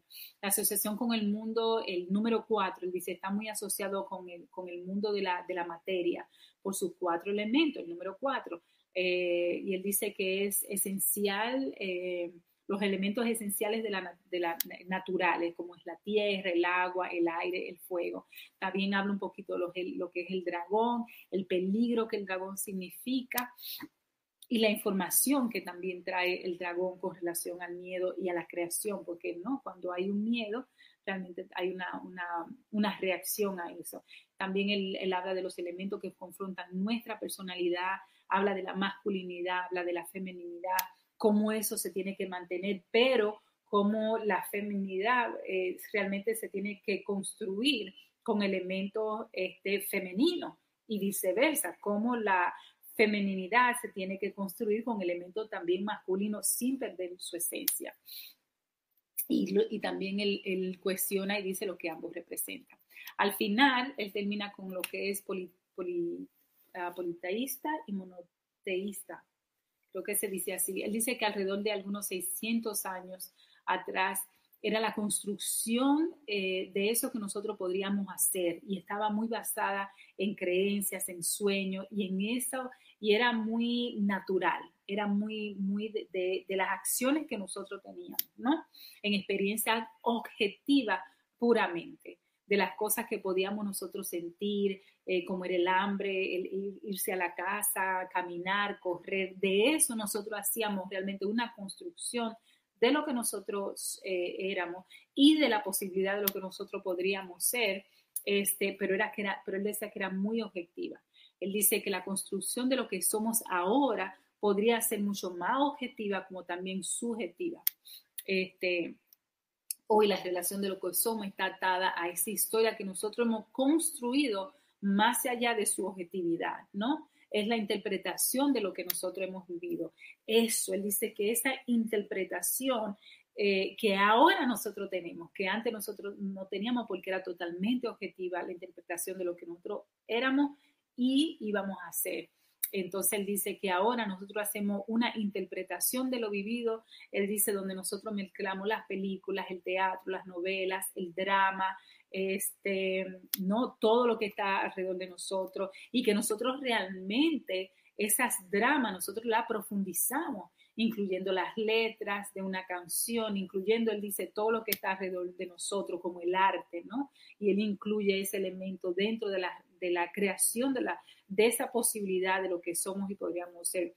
Entonces él dice que como todo eso ayuda a trabajar la experiencia vivida, de lo cual que es mucho, según él, es amplio y que está compuesto también de esa materia prima inicial que ya yo hablé anteriormente. La realización de lo antiguo, él dice, hace 600 años atrás, estaba basada en la naturaleza, en los factores cognitivos también, y por eso es que ahora todo está personificado en los libros, entonces de los niños. Él también habla de eso que nosotros hemos hemos seguido construyendo. Pues dice que es una historia que nosotros le damos un matiz y le damos una construcción diferente, ¿no? Entonces él pone el ejemplo de los libros de los niños donde todo están personificados, es decir, tú personificas la fruta, tú personificas los animales, él dice tú personificas al sol, a la luna y tú personificas incluso a las máquinas, ¿no? Y nosotros lo que hacemos con eso es que creamos un drama y realmente a ese drama nosotros le damos una interpretación. Entonces él dice que esa interpretación es que ha cambiado a través de la historia lo que nosotros hemos y vamos a construir de lo que nosotros somos. Y nosotros no vemos nada de extraño, él dice, en esa reconstrucción, en eso. Nosotros no es algo como que, oh, wow, yo hago tal y tal cosa, porque ya forma parte de lo que nosotros pensamos, de lo que nosotros hoy somos, ¿no? Y nosotros hacemos lo mismo con adultos. Él dice, nosotros hemos creado una personificación en cada escenario donde hay mucha drama envuelta. Entendemos al hombre y sacamos por ejemplo, él pone un ejemplo sumamente interesante. Él dice, el hombre, de esa construcción del hombre que nosotros hemos hecho, nosotros hemos creado la masculinidad. Y él dice, de eso, de la mujer que nosotros hemos creado la feminidad. Y sacamos eso. Finalmente, él dice, extraemos del niño y creamos un hijo. Entonces, también habla de lo que es la medusa y esa construcción y eso que la medusa significa, ¿no? De esa cabeza, ¿no? Revuelta. Y al final, él hace algo muy interesante de cómo entonces él habla mucho de la cruz y de cómo nosotros, cada símbolo tiene realmente diferentes interpretaciones. Y él habla de cómo nosotros tenemos que actuar, how to act. Entonces él dice que nosotros actuamos en base a la copia, a nosotros recordar y a esa imitación que lo que hace que nosotros copiemos comportamiento. Él dice, una niña que juega muñeca no es solamente una niña jugando muñeca, es que hay una niña realmente que está haciendo una interpretación imitando a su mamá, pero no solamente imitándole, él dice, ella copia y quiere copiar el alma de la mamá para hacerlo para traer más drama dentro de lo que significa ese juego de imitación. Él dice, un imitador profesional realmente no simplemente va a imitar, por ejemplo, una Kardashian, a una persona extremadamente famosa con los actos que haga, sino que también va a tratar de hacer una interpretación espiritual de quién es esa persona. Y él dice que eso es lo que nosotros hemos hecho, creando nuevas historias, dice él. Y al final él habla de lo que es la creación del metamundo, donde está el caos y el orden, donde está lo bueno y lo malo, lo good and evil. Y nosotros lo que hacemos es una renovación donde a veces gana el malo, donde a veces gana el caos, donde a veces gana el orden. Él dice que el tiempo cambia todo. En consecuencia, la historia se recrea en cada personalidad y que cada personalidad vive a través de sus ancestros, vive para repetir si puedes recordar. Aquel, dice, según él, y termino con eso, aquel que puede dominar el orden, primero ha tenido que fracasar hasta dominarlo. Algo que a mí me parece muy interesante, entendiendo la necesidad de esas reglas, de ese orden. Él dice, hay que entenderlas, hay que dominarlas y hay que haber fracasado en el intento por hacerlo para tú poder llegar a valorarla. Tú tienes que estar dispuesto a morir, no willing to die y volver a nacer, no willing to die and be reborn, ¿no? Y entonces hace una referencia muy, muy linda de lo que es la cruz de Jesucristo, donde él dice, ¿no? Lo que significa. Me parece que este es un capítulo sumamente interesante que me tocó a mí presentar en el día de hoy. Yo invito que la gente vaya, es realmente hace unas referencias históricas, literarias, como también espirituales, sumamente interesantes. Así es que esa es mi presentación el día de hoy. Yo me lo gocé muchísimo y espero que realmente hayan podido entender la dimensión de lo que él está tratando de hacer y de esa construcción que nosotros hacemos, que va a definir quiénes somos y quiénes seremos.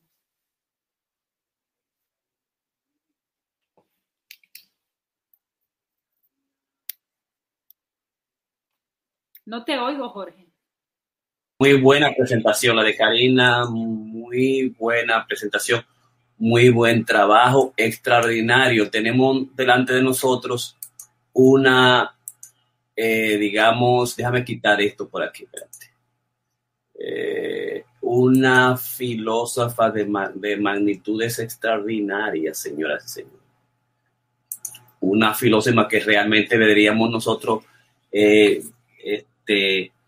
tomarnos el día y el día y el vino con cada regla de vida, disfrutándola poco a poco, y uno párrafo por párrafo, como hacemos nosotros con los niños. Yo creo que debemos hacer con Camilo, que está aquí con nosotros, o un domingo, o un sábado, o hacerlo con Gabriel. Pues, mira, Gabriel, tú, Gabriel, yo y Camilo, los tres, vamos a coger estas reglas, vino, comida y regla de vida. Mira eso, papá. Ramón se lo damos con Coca-Cola. Y a Ramón se lo damos con Coca-Cola, ¿tú me entiendes? Y coger una regla, ¿qué significado tiene para nosotros? La importancia que tiene, la vinculación que él hace con que todo es psicología, o sea, todo lo que él hace es a partir de la psicología profunda, no hay manera, o sea, esa es su gran dimensión. Yo estoy muy contento con la presentación y el amor que ustedes han tomado a esas reglas, y vamos a seguir con estas reglas. Pero la regla mía que me correspondió es la regla: no escondas en la niebla las cosas que no desees. Yo le cambié y estoy utilizando exactamente lo que es la traducción que ellos hacen.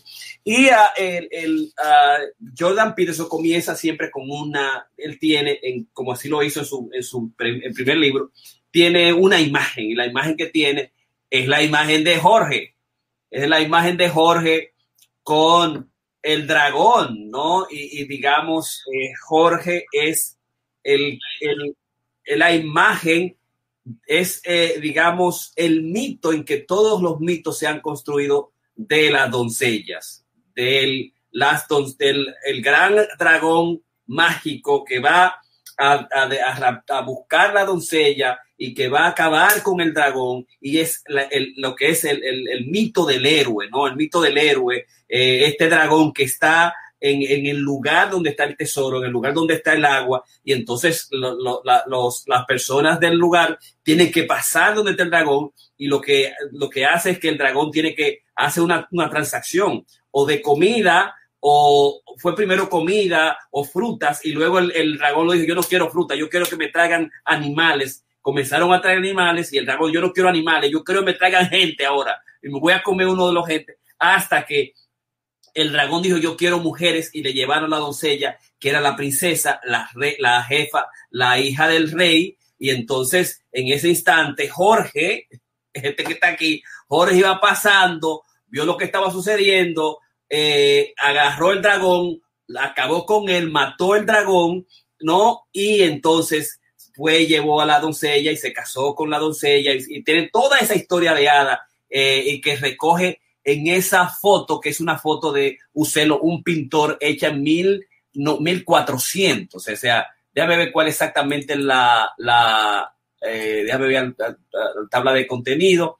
La imagen es de Jorge y el dragón, y los refiere en San Jorge y el dragón, inspirada en Paolo Uccello, hacia 1458, San Jorge y el dragón, que es el pintor de exactamente de lo que es reglas de exacto, de lo que es la pintura. Esa está pintada en eso, pero es una de las mitologías fundamentales, y es la de San Jorge, que muchos escudos, digamos, países en Gran Bretaña, Inglaterra, tienen como representación al guerrero fuerte y valiente que, digamos, protege a los seres humanos de los dragones, de las cosas malas, de los infiernos, como San Miguel, que defiende a uno, que mantuvo a Satanás agarrado del infierno, para, digamos, permitir que nosotros pidamos mejor. Esa es la mitología. También él generalmente tiene 2 citas, y solamente tiene una cita de Habermas, que no lo dice como lo de una cita como de modernista, pero no lo cita adecuadamente. No es uno de sus psicoanalistas, de sus filósofos favoritos, pero sí hace una mención dentro del trabajo. No escondas en la niebla las cosas que no deseas. También él lo hace a través de el caso del suegro, ese por un lado, un caso clínico y un caso de lo que es el ejecutivo corporal. Y a mí me gustaría comenzar exactamente con el hecho cómo él define la niebla, porque es lo que hace una especie de metaconcepto de la niebla, ¿no? Es un concepto que nosotros encontramos en ningún sitio, no tiene ninguna definición, pero él hace una especie de metaconcepto. No escondas en la niebla las cosas que no desea. Y es un referimiento en términos de aquellas cosas que nosotros escondemos en el closet, aquellas pequeñas cosas diarias que nosotros dejamos pasar, unas peleas que son las miles peleas que se dan en las relaciones, alguien que tomó algo en el trabajo, el director ejecutivo que tomó algo en el trabajo, vio al contable robándose 2 cheles y lo dejó que se robara 2 cheles, por ejemplo. Tú que te sientes abrumado porque tu mujer no te da sexo, no te da intimidad o no te pone atención, y tú sientes que ella no te está tomando atención, no te da dando atención, y que tú te sientes preocupado, todo lo que tú sientes, pero tú no quieres expresar tus sentimientos. Hay peleas que no se dan. Digamos, esas son cosas que que tienen interés. Son pequeñas pequeñas minúsculas. Son cosas pírricas que no vale la pena discutir, que yo no tengo que paliar con eso, que no es necesario, que yo me siento mal, que me lo hizo continuamente, me lo hizo por un día, me lo hace todos los días, me lo hace por un año y me lo va a hacer por los 15,000 días de los 30 o 40 años que vamos a estar juntos, hasta que se llena la copa tanto del agua que la rebosa, ¿no? Que al final se explota uno, se divorcia de la gente, porque realmente la gente lo que ha estado ocultándose todas las cosas, no la presenta, no la habla, se la guarda internamente, se hace resentido, luego se odia a la persona y finalmente quiere vengarse del tigre, y simplemente uno no sabe, pero ¿qué fue lo que pasó? Todo estaba bien, esa gente no peleaba, ni mucho menos, ¿cómo va a ser? Pero eran esas pequeñas cosas, como dice Joan Manuel, esas pequeñas cosas que nos molestan, que nos preocupan, que nos hacen continuamente, y que nosotros vamos a pasar, y que nosotros nos admitimos, dicen, que nosotros nos admitimos de nosotros mismos, que no somos vulnerables, que no las pensamos, que no las hablamos. Esas pequeñas cosas son esas cosas que se quedan en la niebla, que se escosan ahí, porque entonces la niebla, nosotros sabemos que hemos visto niebla aquí en Nueva York, en Santo Domingo, la niebla de New York, de Yorktown, es esa niebla, tú no sabes si en la niebla qué es lo que hay, si hay un abismo o si hay un bacá, si hay un demonio, si hay un tractor, si hay un avión, si hay un carro o no hay nada, porque es una niebla. Entonces a la niebla nosotros damos muchas percepciones, puede ser grande, puede ser pequeña. Entonces no le voy a hacer caso a la niebla, porque además puede ser verdad, no puede ser verdad. El dragón puede estar ahí o no puede estar ahí. O puede estar una serpiente o no puede estar una serpiente. Esa es la dimensión, digamos, de la niebla y lo que pasa con nosotros cuando escondemos la niebla. Y todo comienza con esos malditos platos del suegro que él plantea, que es una persona que él vivía frente a él en lo que es su ciudad, junto es Robert Bell, es su suegro, ¿no? Y Robert Bell, que es una persona casada es Del Bell, casada con Beth, sus suegros, los papás de Tammy, su esposa, un hombre responsable que estaba dedicado a los bienes raíces, y que él entiende que es una persona que, digamos, muy desarrollada, y que no tenía una persona que podía enfrentar las cosas directamente, y vivía enfrente a su casa en Fairview, Alberta, y que, digamos, él en un momento determinado, un día llega a la casa y le dice a la esposa de buenas a primeras, coño, déjame de servirme la sopa, que era la sopa Campbell, en esos malditos pequeños platos que tú me lo estás haciendo todos los días. Yo aguanto eso. Yo odio esos malditos platos. Y la mujer dice, pero ¿cómo va a ser? Pero Oh, pero yo no sabía que tú odiabas los platos, que esos platos te estaban haciendo daño. Pero yo no puedo entender.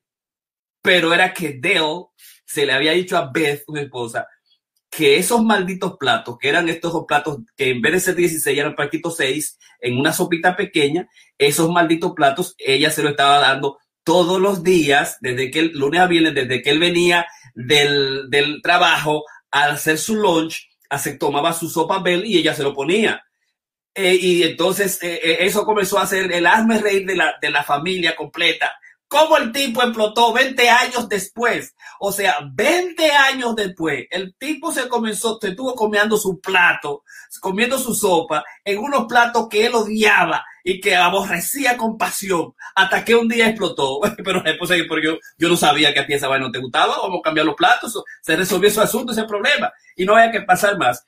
Entonces dice que esos minor irritations, se convierten en 100 irritaciones y después son 1000 irritaciones que tienen que ver con las cosas que pasan con nosotros en las casas de nuestra pareja, fundamentalmente, en los quehaceres del hogar, en cuando tú te levantas, en lo que tú te pones, digamos, en cómo tú comes, cómo te atiende a ti, cómo te atiende el muchacho, cómo tú atiendes, esas cosas, pequeñas cosas que nosotros hacemos y tú dejas pasar y metes del asuntos de las finanzas, lo que ella hace con el dinero, lo que tú haces con el dinero, esas pequeños detalles, esas irritaciones permanentes que si tú las dejas pasar continuamente se van a acumular y se van a convertir en un atolladero hasta un día que tú agarras y explota y ahí se armó todo el lío, como hace de estos malditos platos realmente. Que esas pequeñas cosas de alguna manera uno tiene que de alguna manera enfrentarla, ¿no?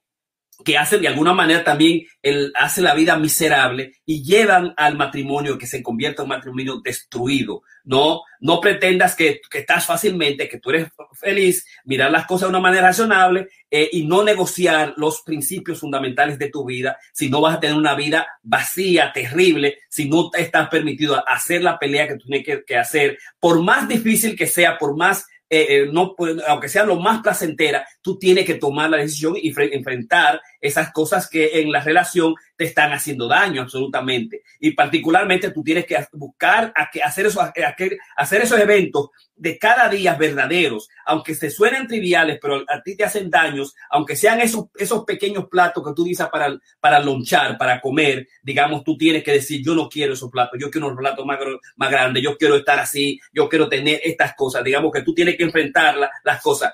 Y ahí él termina en la primera parte, que es esos malditos platos, diciendo el hecho de que life is what repeats, la vida es lo que se repite.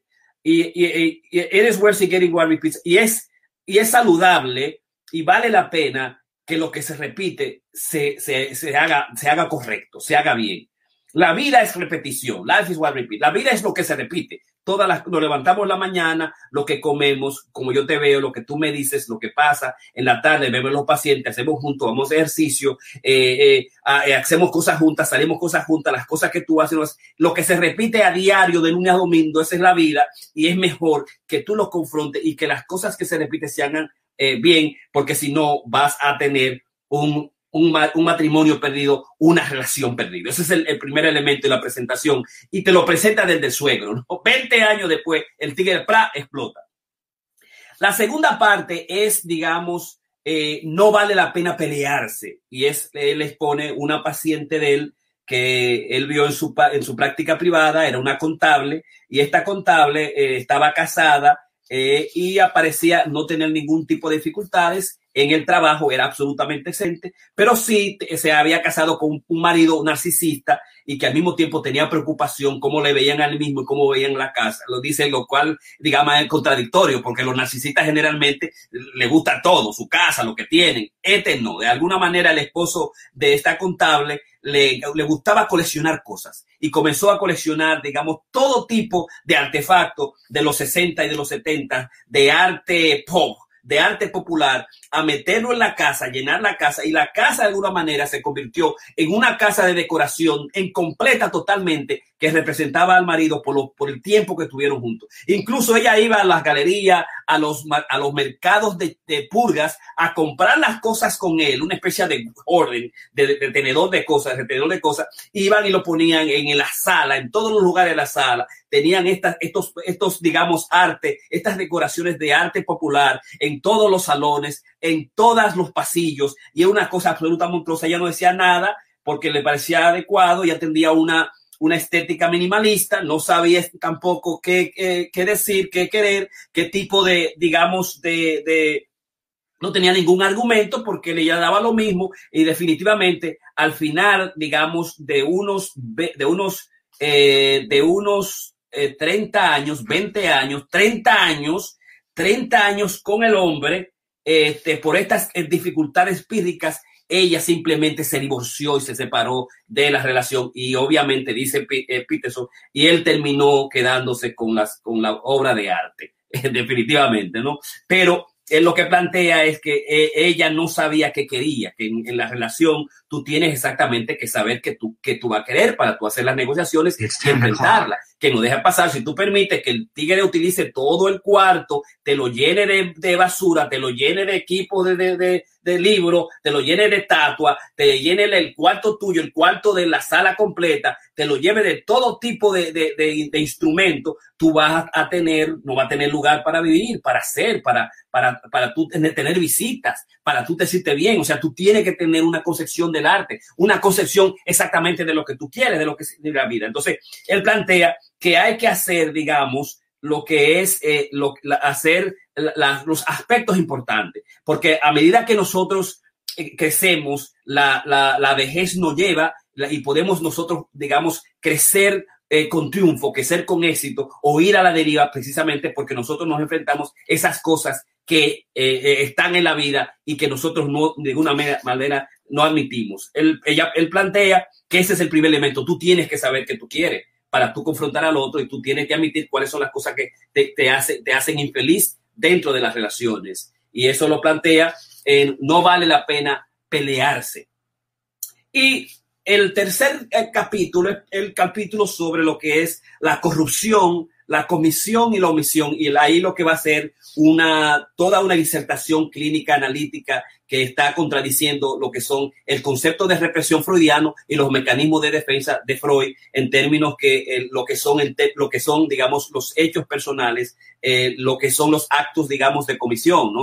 Las cosas que nosotros cometemos están íntimamente ligados a muchas veces a aspectos inconscientes que nosotros hacemos en nuestro diario vivir, que están definidos a través de lo que es lo que es la represión. Nosotros no sabemos los pensamientos que nos sostienen. Hay aspectos irracionales inconscientes que tenemos. De alguna manera nosotros matamos a la gente, nos volvemos locos, no entendemos, hacemos cosas a la esposa, a los amigos, a nosotros mismos, que no sabemos de dónde viene. Hay comportamientos que nosotros realizamos, y de alguna manera lo que hacemos es que nos engañamos a nosotros mismos, y él establece que la corrupción más importante, la corrupción más dañina, es la autocorrupción, es la que nos permite a nosotros engañarnos. Nosotros nos engañamos a nosotros mismos. Es la corrupción de la autodecepción. Y la explicación que tiene Freud y la explicación que tiene analítica es el hecho de que cuando cometimos los comportamientos, utilizamos ciertos mecanismos de defensa para explicar esos comportamientos. Por ejemplo, en los mecanismos de defensa, la negación, the truth is not so bad. La verdad no es tan buena, no es tan mala. Es la negación. La reacción de formación, yo realmente amo a tu mamá, ¿no? Que es, digamos, la reacción de formación que interpreta lo contrario. El desplazamiento, el jefe me ladra a mí, me trata mal, yo le hablo mal a mi esposa, la esposa le habla al niño y el niño le habla mal al perro, y el perro muerde al gato. Es que el mecanismo de represión. La identificación, yo soy un bully, yo estoy motivado a ser bully. Por ejemplo, me identifiqué con bully. Bueno, del primer día yo voy a hacer un bully con los demás. La racionalización, que es un acto de una explicación particular a nuestros actos más dañinos y más bajos. Darle una explicación, digamos, racional. La intelectualización, que es favorite, the early, funny, neurotic, Woody Allen. Digamos, la intelectualización es el neurótico, agradable, chistoso, del Woody Allen temprano, que es, digamos, la intelectualización. La sublimación, I can always paint nude women. Yo siempre puedo pintar mujeres desnudas, no estoy sublimando el deseo de ver mujeres desnudas. Y la última es proyección, I am not touchy, you are just annoying. Yo no soy tocado, lo que pasa es que tú eres una persona injuriosa. Y Freud establece como que los mecanismos digamos, freudianos están basados dentro de lo que es la represión y es en el concepto de lo que es la comisión, ¿no? La comisión que tiene que ver mucho con la represión.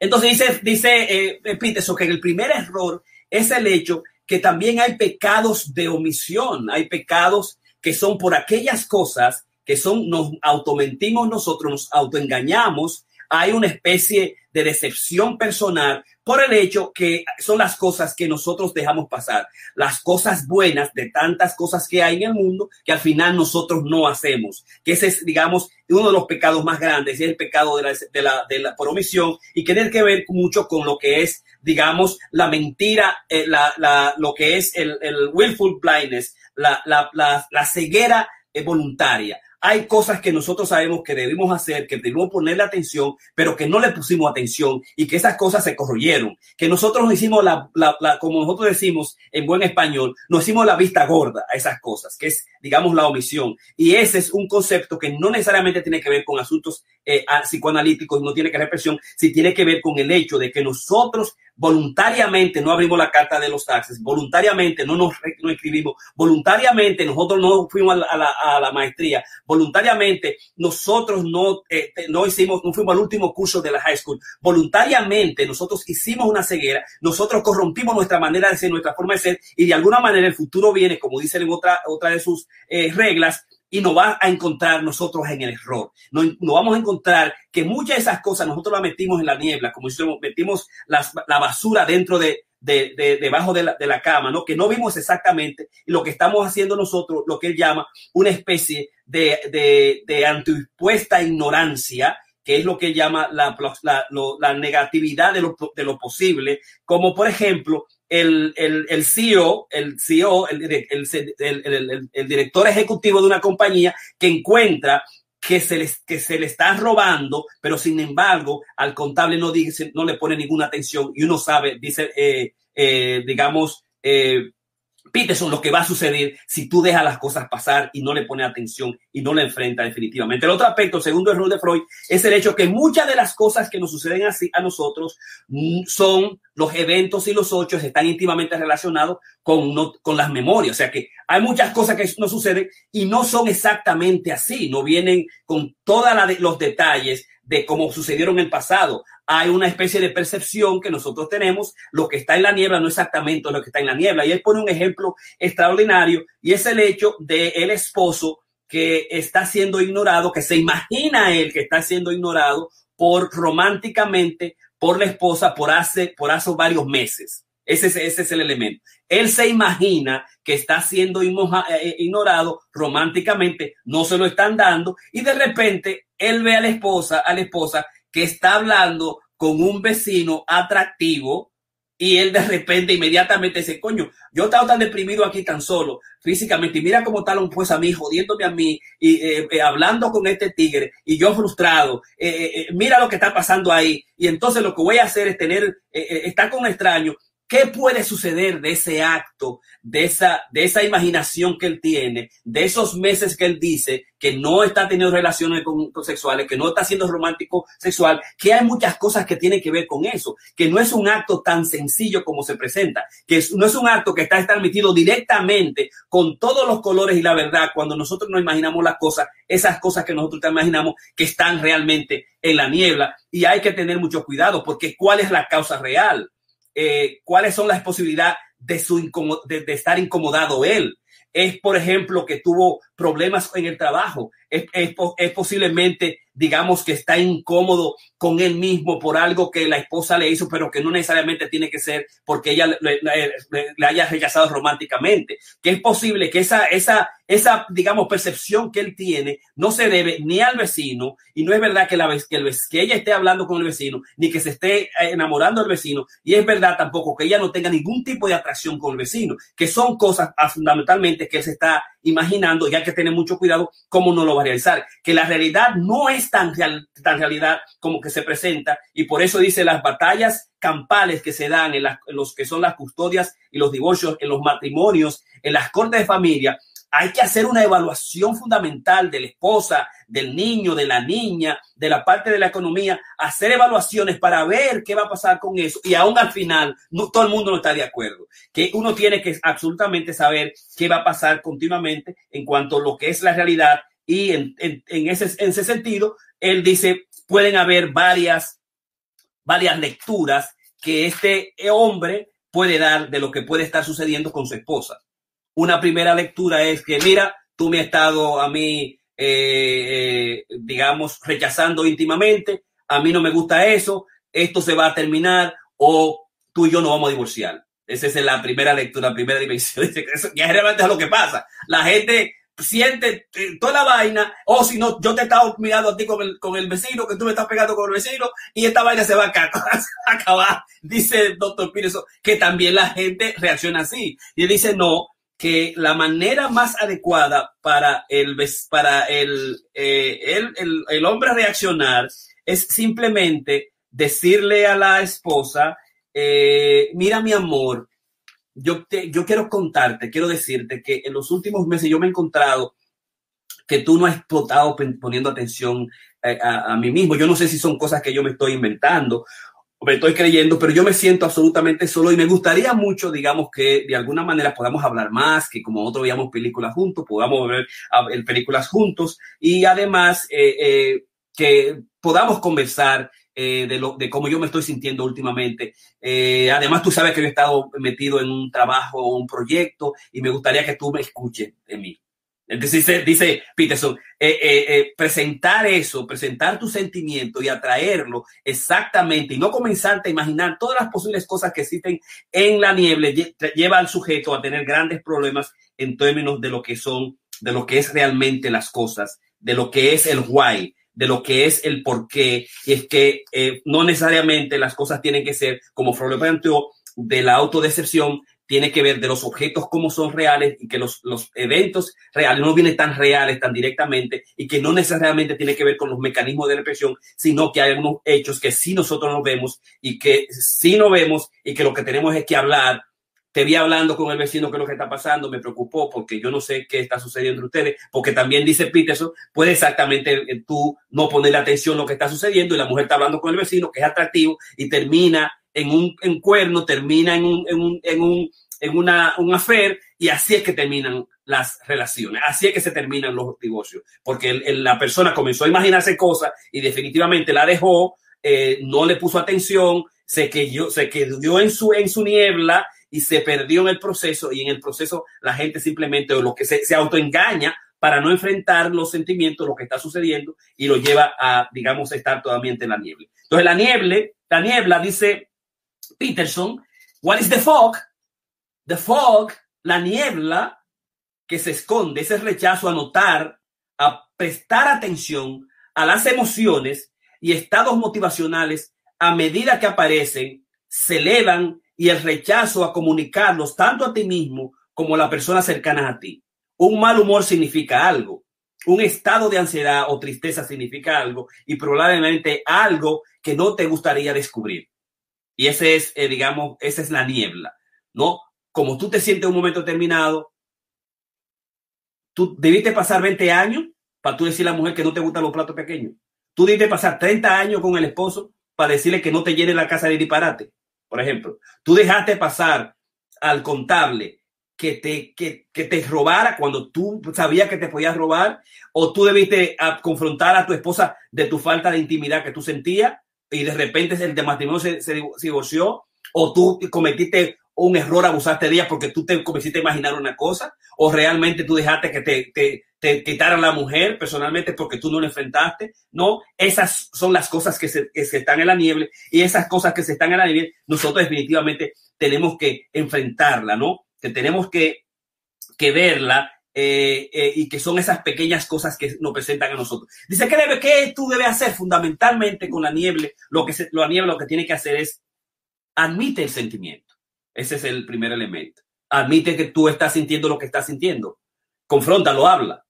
Nosotros sabemos que lo difícil que es que los pacientes de nosotros vienen por sufrimiento, exactamente por las emociones, por lo que me hizo, porque lo me dio, porque me mintió, mira cómo lo hace, y lo hace siempre. Lo que llama Snarch el sadismo normal marital que la pareja tiene. Y entonces no se habla, no se discute, no se pelea, no le dice, no, espérate, así no es.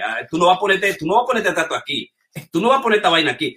Esa vaina tú no la vas a poner aquí. Si tú pones uno, yo tengo que poner otro. Si tú vas a poner un arte de eso aquí, yo voy a poner otro. O déjame esto a mí y coge tú aquello para allá. O sea, que hay que hacer negociaciones,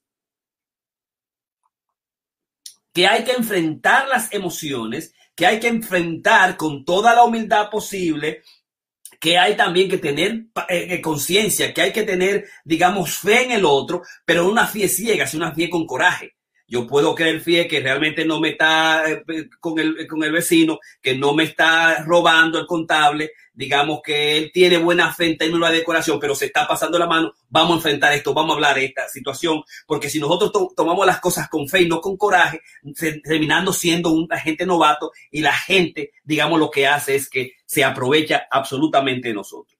Finalmente, él dice, tienes que dispersar, tienes que hacer dispersar, tienes que exactamente ver qué es lo que está en la niebla, qué es lo que realmente tú quieres. Digamos, tienes que definitivamente ver que la vida te lleva a muchas razones. Tienes que ver que la nieve es absolutamente complicada, ¿no? Que viene sin forma, que es difícil verla, que tiene sentido, que deja ciertos vacíos, que es una situación confusa, digamos, y que te deja a ti atónito definitivamente, pero que hay que confrontar la nieve. Pienso que es el elemento más fundamental, que cuando tú enfrentas la nieve comienza el fundamento del ser a establecerse en sí mismo. Tú comienzas a descubrir exactamente dónde está el oro de las cosas, dónde está la hierba mala y de la hierba buena, ¿no? ¿Dónde está la piedra filosofal que hay que buscar y que hay que impedir omitir las ciertas cosas absolutamente? Porque si confrontamos esas cosas vamos a encontrar el Holy Grail, que es donde cuando nosotros confrontamos las cosas y nos enfrentamos a la verdad, a nuestros sentimientos y presentamos lo que nosotros queremos, entonces aparece el fundamento de lo que es el ser.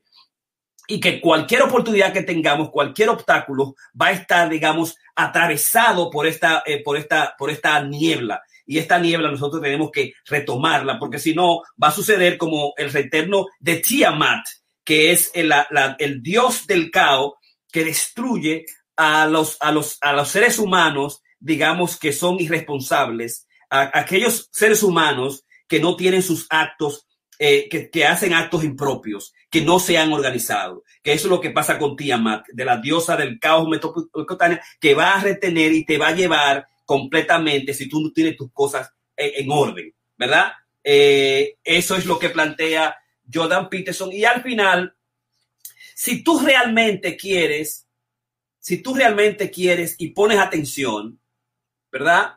Y penetras la corrupción de tu cuerpo y de tu corazón y penetra la realidad del hombre, si tú realmente quieres hacer eso y meterte al triángulo y digamos que es casi indestructible, que tiene sus barreras, si tú realmente quieres ser San Jorge, el hombre que busca a la doncella y acribilla el dragón, si tú realmente quieres eso, si tú quieres dejar de engañarte a ti mismo continuamente, si tú quieres parar de ser, de corromperte a ti mismo y de continuar mintiéndote, él establece, if you really want, y si tú realmente quieres eso, también tú vas a recibir si tú simplemente preguntas.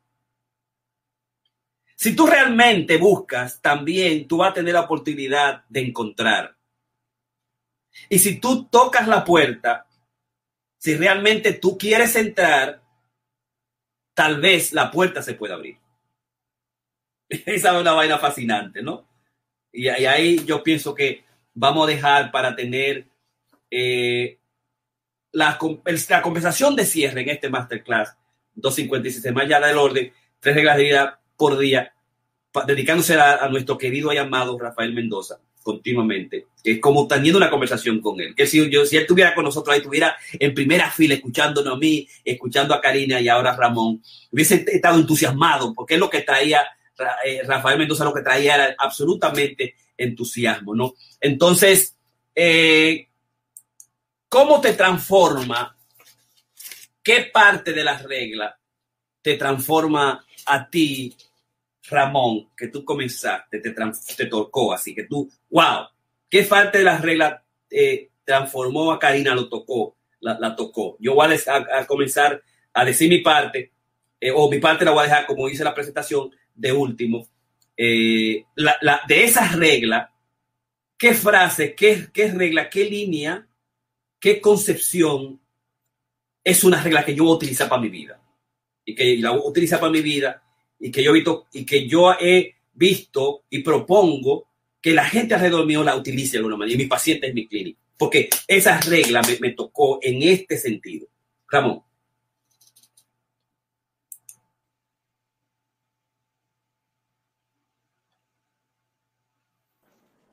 Bueno, como te dije, el capítulo 1, que es el que he revisado en muchísimas áreas, no solamente se aplica o yo lo pienso que es parte de lo que yo he estado haciendo, ¿no?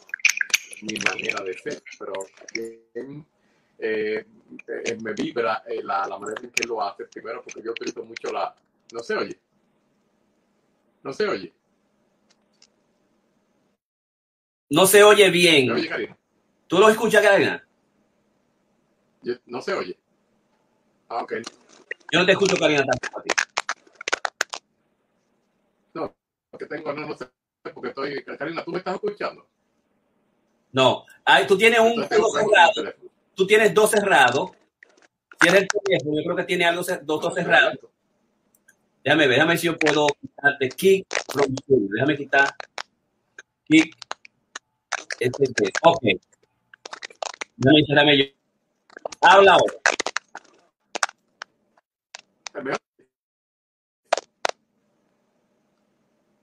No te oigo a ti.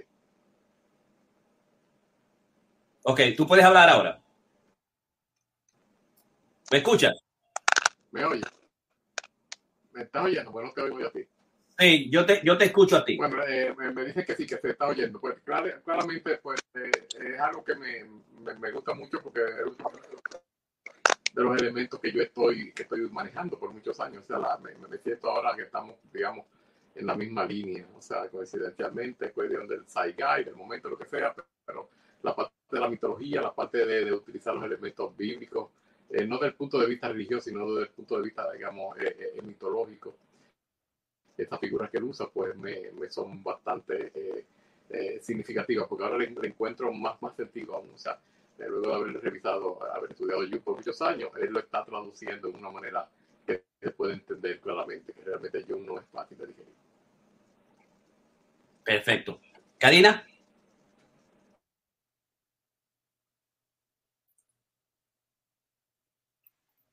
Yo siento que el capítulo de eso de la construcción del ser me pareció interesante. Yo siento que todo el capítulo fue interesante, ¿no?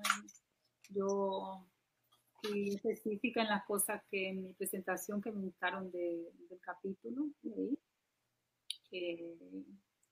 Disfruté mucho la conexión que él hace con la Biblia. A mí me parece eso sumamente interesante en el contexto histórico que él la plantea. Perfecto. Vamos a darle el hola a Deobrat Kumar. Deobrat Kumar, ¿cómo estás por ahí? Donde quiera que te encuentres, un saludo especial.